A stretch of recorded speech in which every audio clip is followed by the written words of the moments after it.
So good morning, everyone. And this is the day that the Lord has made. Let us rejoice and be glad in it. So my name is Sherry, and I have been a member of First Baptist Church for, let's just say quite a few years. A couple of years ago, Pastor Wayne and I were in the office, and somehow we got on the subject of dealing with death. He wanted to know how Earl and I had dealt with the death of our daughter, Leanne. We had a short conversation, and then Wayne asked if I would do a speech about it. Thankfully, he forgot about it until just recently when he approached me again and persuaded me to do it. This will not be a sermon, but rather just a sharing of our journey of gratitude through grief. We all know what gratitude is. It's how we express our thankfulness in whatever state that we are in. Science has proven that the more you give thanks, the more you find things to give thanks for. In 1 Thessalonians 5:18, Paul wrote, "Give thanks in all circumstances, for this is the will of God in Christ Jesus for you." But we always know that it's not always easy to be thankful in the eye of the storm.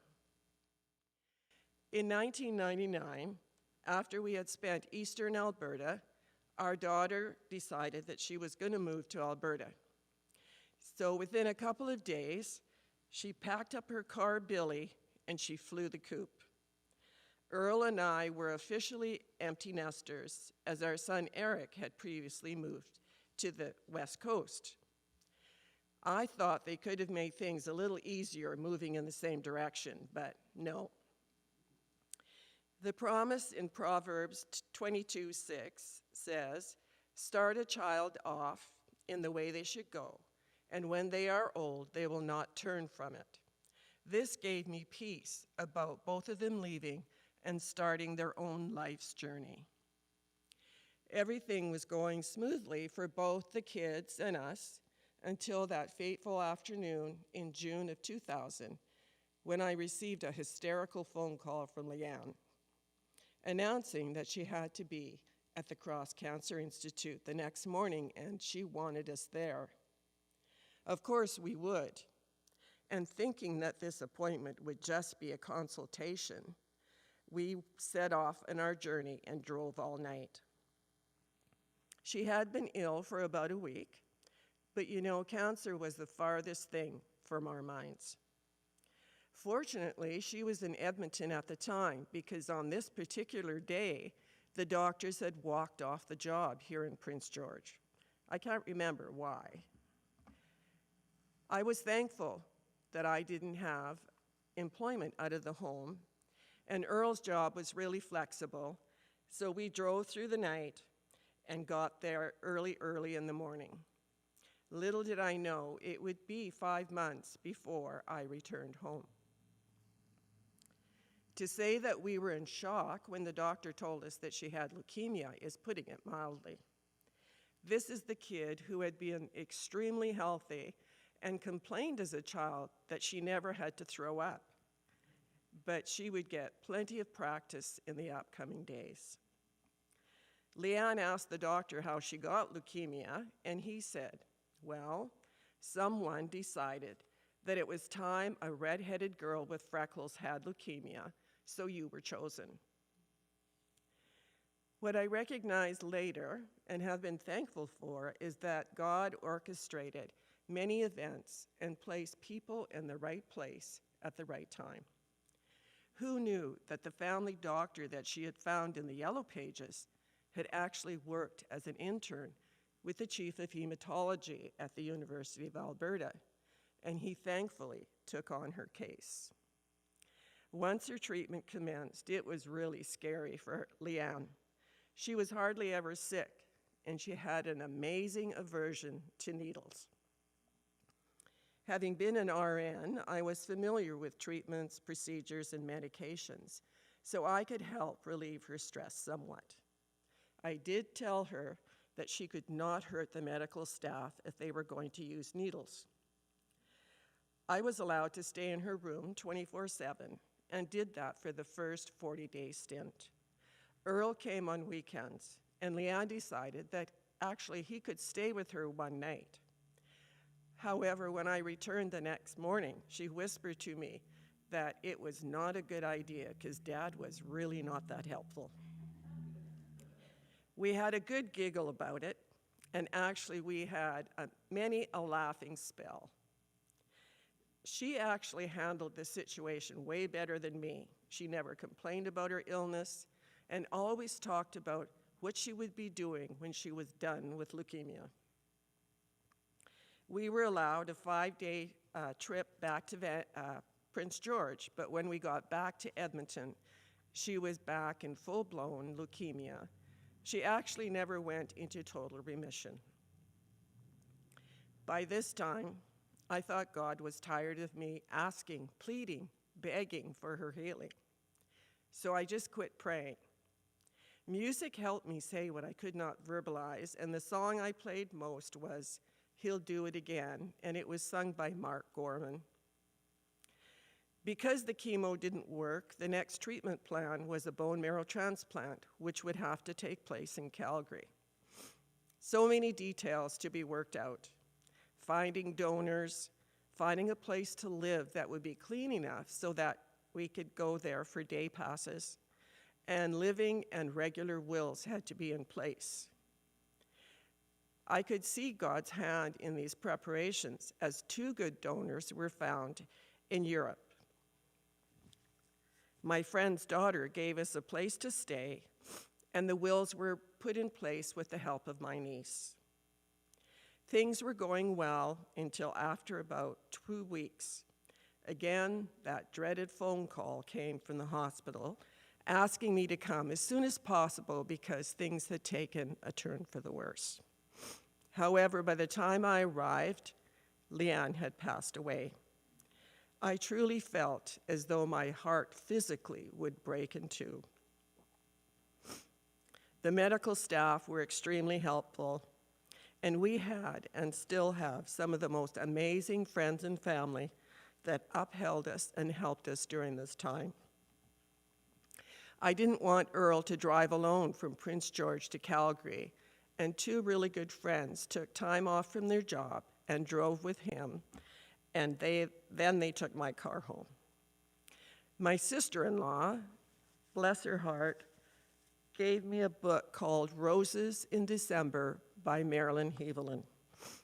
And that book gave me a lot of insight into dealing with grief and dealing with people who mean well but have never experienced the death of someone close to them. You know, those cliches that you often hear, like, they're in a better place, they're out of pain, they lived a good life. They really don't work or help that much. A simple hug and a whispered thinking of you worked really well for me. Once we got home and the funeral was done and friends and family went home, it started to really set in that she was gone. Reality set in. Sadness, anger, isolation, loneliness. What to do? Where to go? I just wanted people to stop asking, "How are you?" Because I felt I had to be strong and say I'm fine, but really I wasn't. I still could not pray. I wanted to, but the words just wouldn't come out. A friend of mine told me, it's okay, because God understands your heart and he knows your sadness. I asked her, do you think he knows that I really want Leanne back here with me? And he said, yes. This friend also threatened me that if I said no to lunch one more time, she was going to drag me out of the basement, even if I was in my pajamas. The author of Roses in December said, a faithful friend is like a rose in December. Well, soon it became decision time. Was I just going to sit in the basement watching TV with the lights off, or was I going to try and pick up the remnants of my life and go forward? That night, as I was going to bed, I happened to see my Bible sitting on my bedside table. So I thought, well, it can't hurt. So I opened it up, and it fell to a verse I had marked when my dad was ill. In Psalms 34:18, it says, "The Lord is closest to the brokenhearted and saves those who are crushed in spirit." Wow, I thought, that's me for sure. And I started looking at everything that had transpired and saw God's hand in all that happened and began to give thanks and gratitude. Not all at once, not overnight. It all took time. All those little things that I never paid attention to before, like Leanne's boss, who brought her food when she was ill at home. My sister, who was at my beck and call while we were in Edmonton. My mother, who lent me her car. And my cousin, who gave me directions for a less traveled road in Calgary. Those drivers in Calgary are speed demons. I was thankful to the bone marrow people in Europe, as it is very painful to donate bone marrow. And upon our request, I was so thankful that Earl's sister and brother-in-law came to Edmonton and helped us pack up Leanne's apartment. Everything was going just fine until we found an envelope with Earl's name on it, filled with Canadian Tire money that Leanne had been saving to buy her dad a Christmas present. Much crying. On our arrival at home, we found a fridge full of food and flowers everywhere. I really enjoy flowers, and I know this might sound a little ungrateful, but there were times when I woke up during the night and I smelled the lilies and they just nauseated me and I really wanted to throw them out. But I didn't. And thanks to my friends who never gave up on me, and they would phone, and even if I didn't talk to them, they would leave encouraging messages. I guess today we could text those messages. We were involved in the Amway business at the time, and the support that we got from our business associates was incredible. And one business associate from Calgary called and wanted to know if we had the finances to give our daughter the kind of funeral that we wanted to have for her. I was thankful to all the people who sent cards from all across Canada. I cried as I opened each one of them. I still have them today and periodically look at them and have a good cry remembering the people who remembered our family. The dental community in Prince George and in northern BC were very supportive and started a bursary in Leanne's name at CNC. It's a $1,000 bursary given to a dental assisting student, which still exists today. And every year, I receive a note from the recipient. I am thankful that everyone allowed me to talk about her. I am sure I made people uncomfortable, but it was very therapeutic for me because I felt as if I would forget her if I didn't talk about her. I still talk about her a lot. I could go on because there were so many people who were instrumental in helping us through this time. One of the things that I'm really thankful for is that Earl and I allowed each other to grieve in our own way. I am a crier. Earl is not. He is practical, and in his practical ideas, he put together a photograph album of Leanne. We were also able to talk about her and remember all the good times we had. Sometimes it's good to have that one person in your life that just won't leave you alone. My grandson Brett, who was 4 at the time, would get his mother to call us and he would tell me that he was coming to visit, and before I could say, no, you can't come, he would hang up the phone. And when he arrived, he absolutely demanded that I stop whatever it was that I was doing and had to play with him. On one occasion, he came in the house and he said, "Grandma, I just want to die."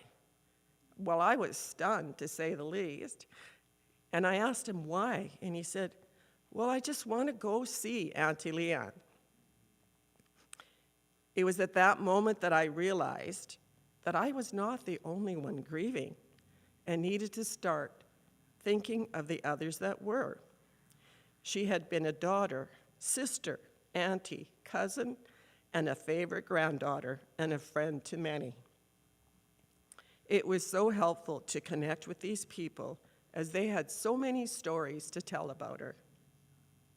I decided to make a concerted effort to talk to Eric and see how he was coping with the death of his sister. It was during one of these conversations that we decided that we would have to have a new normal for our life, whatever that would happen and however long it would take to establish. A miracle that I want to share with you is that I really regretted that I didn't have time or the time to say goodbye to Leanne. But God is so good, because at about 3 o'clock one morning, into my deaf ear, I could hear Leanne's voice saying, "Goodbye, Mom." Even though there were many times when I wondered where God was in this journey, I recognized that he was and still is with me. I have not let myself question why she was not healed. I know where she is, and I will see her again. But having said that, I still think it would be better if she was here with us. Healing started one breath at a time, and I can walk, talk, and breathe, mostly at the same time. Death is not something you get over. It's a continuing journey, and everyone will have different ways of dealing with it. Sometimes it feels like it happened so long ago, but then other times it feels like it just happened yesterday. It does get easier. Do I still cry? Sometimes, but when I remember most are the times that we laughed so hard we cried. Even though she's not with us physically, we pay homage to her. When our son got married, we had a picture of her in the church during the ceremony. And I have a candle on my kitchen window ledge that I light when we are having special family get-togethers. Who knows? Maybe she can see it from heaven.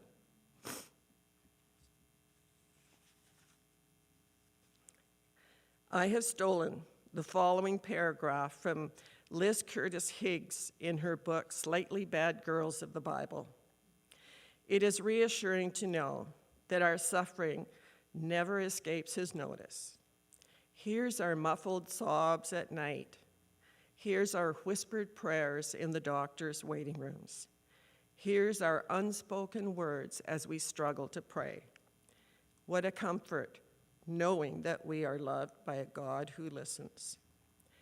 I am grateful to my family, friends, medical team, and church family for all the help that they gave us.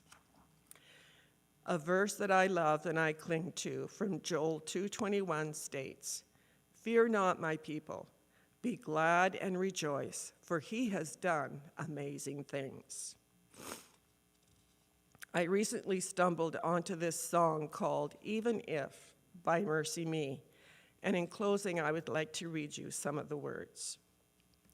They say sometimes you win some, sometimes you lose some, and right now, I'm losing bad. I stood on this stage night after night, reminding the broken it'll be all right, but right now, oh, right now, I just can't. It's easy to sing when there's nothing to bring me down, but what will I say when I'm held to the flame, like I am right now? I know you're able, and I know you can. Save through the fire with your mighty hand. But even if you don't, my hope is you alone. They say it only takes a little faith to move the mountain. Well, good thing. A little faith is all I have right now. But God, when you choose to leave mountains unmovable, oh, give me the strength to be able to sing, "It is well with my soul." You've been faithful, you've been good all of my days. Jesus, I will cling to you, come what may. 'Cause I know you're able, and I know you can, but even if you don't, my hope is you alone. It is well with my soul. It is well with my soul. So if you'd like to hear the song sung by MercyMe, you can go to YouTube, type it in as Even If by MercyMe, or I think there is a link going to be posted somewhere. And also, just a reminder that Leslie will be waiting for you on Zoom so you can visit with each other. My benediction for you today is, regardless of whatever situation you may be in, listen to these words from Lamentations 3:22-24. Because of the Lord's great love, we are not consumed. They are new every morning. Great is your faithfulness.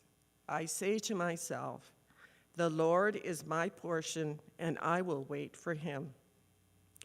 Have a gratitude-filled week.